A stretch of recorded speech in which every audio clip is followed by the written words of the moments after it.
네, 열린 수신함의 김수신 한상훈입니다. 안녕하십니까. 안녕하세요. 관리를 그런 거나 레이저나 고주파 이제 많이 해도 더 이상 안 되는 시기가 옵니다. 특히 지방층이 많이 빠지고 몸무게가 줄게 되면 피부가 남아서 주름이 많이 생기게 되죠. 이랬을 때는 우리가 이제 할 수 있는 게 안면 거상술을 이제 할 수가 있습니다. 역시 그 나이가 들어서 수술할 때나 언제나 가장 문제되는 것은 그 흉터가 어떻게 되느냐. 네. 이제 이 문제 제일 좀 무서워하시는 것 같아요. 네. 절개선에 따라서 좀 다르겠죠. 네. 흉터가 생기는 데가. 그렇죠. 헤어라인이나 머리 쪽으로 가는 게 일반적인 선이죠. 거기서 특정 부위만 골라가지고 부분적으로 할 수도 있겠고, 네. 아니면 전체적으로 갈 수도 있겠고, 그죠? 그렇죠. 그래서 흉은 이렇게 되게 보면은 크게 문제되지는 않는 경우가 많다. 근데 환자분들 입장에서는 다 흉을 걱정하거든요. 네, 네. 그러면 저는 항상 그러죠. 사진 찍으면 돈 받는 탤런트들도 그렇게 수술한다. 응? 생각보다는 흉이 그렇게 많이 생기는 건 아니다. 혹시 흉이 생겼다고 하면 뭘 할 수 있죠? 그 다음에 흉터 수술로 또 줄일 수가 있으니까요. 요즘 그것도 레이저도 좀 도움되죠. 그러니까 너무 그렇게 그 흉에 대해서 우리나라 사람이 굉장히 예민하긴 한데 걱정하실 필요는 없다고 생각을 합니다. 환자들이 가끔 또 그거 물어봐요. 미니 거상술은 어떠냐. 이제 그것도 미니 거상술도 한번 말씀해 주시죠. 그게 정말 미니로 하려고 하면은 30대 안팎, 이제 30대, 40대 정도의 젊은 사람들에서 조금 처졌을 때 그런 경우가 잡아당기는 있어요. 효과. 네. 그런 경우에 의미가 있는데 50, 60 들어가지고 이제 미니로 하시겠다고 하면 조금 당황스럽죠.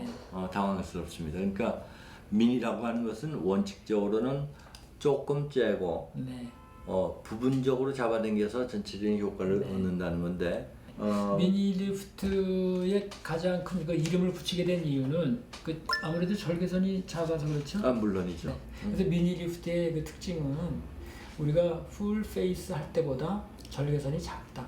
반 이상으로 줄이죠. 되게 귀 앞 아니면 귀 뒤로 약간만 넘어가는 거. 그 정도니까 이제 환자들이 느낄 때 큰 부담이 없다 이렇게 생각하실 수가 있고요. 미니 리프트를 할 수 있는 그 연령군은 아까 말씀하신 것처럼 비교적 젊은 탄력이 탄력이 살아있는 경우가 많고요. 주로 이쪽에 이 심술보 쪽을 당기기 위한 경우가 많습니다. 그래서 우리가 이제 페이스리프트를 생각할 수 있는 것은 첫째 뭐가 있을까요? 얼굴에 주름이 많은 경우 생각할 수 있죠. 제일 그거는 피부 주름보다도 처짐 현상들이죠. 네, 두 번째는 아마 이 처짐 현상인데, 그러니까 이게 처짐이 지금 말씀하신 게 보면 여기 그 팔자주름 이게 처지니까 팔자주름 생기고요. 맞습니다. 심술보가 처지니까 여기 메리오네트 라인 같은 게 생기고요. 목이 이렇게 이제 두툼하게 되지 않습니까? 그래서 이것이 우리 이제 수술에서는 타겟이라고 불러요.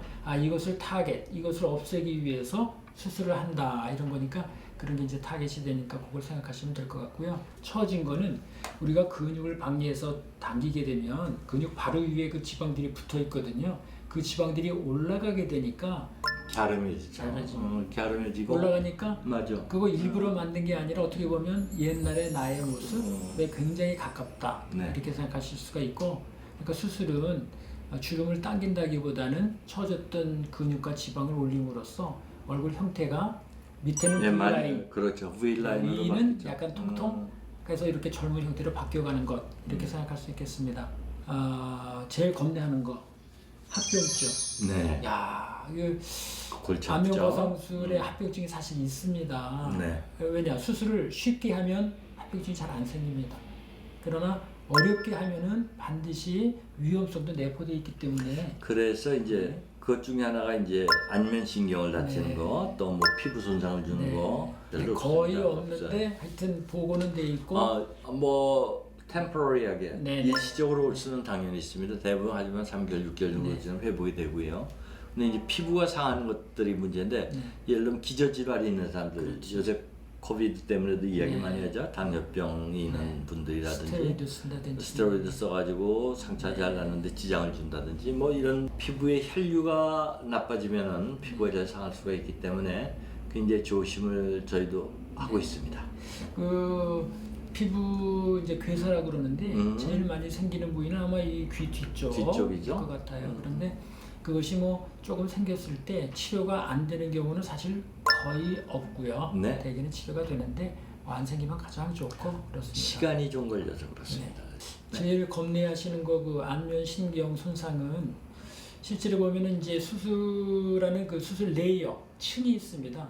그 층으로 그대로 들어가면 여기까지는 스마스, 그 밑에는 이제 깊은 막과 이제 안면 신경 층이 있는데 이걸 이제 구분을 못하면 잘못해서 다칠 수가 있는 거죠. 그래서 환자분들은 참 그걸 와서 걱정을 많이 하세요. 그런데 뭐 들을 수 있는 얘기는 한 20, 30년 했어도 이제 다친 예는 없으니까 그렇게 하는데 진짜 만약에 혼동해서 그걸 하면은 다칠 수가 있긴 있는 것입니다.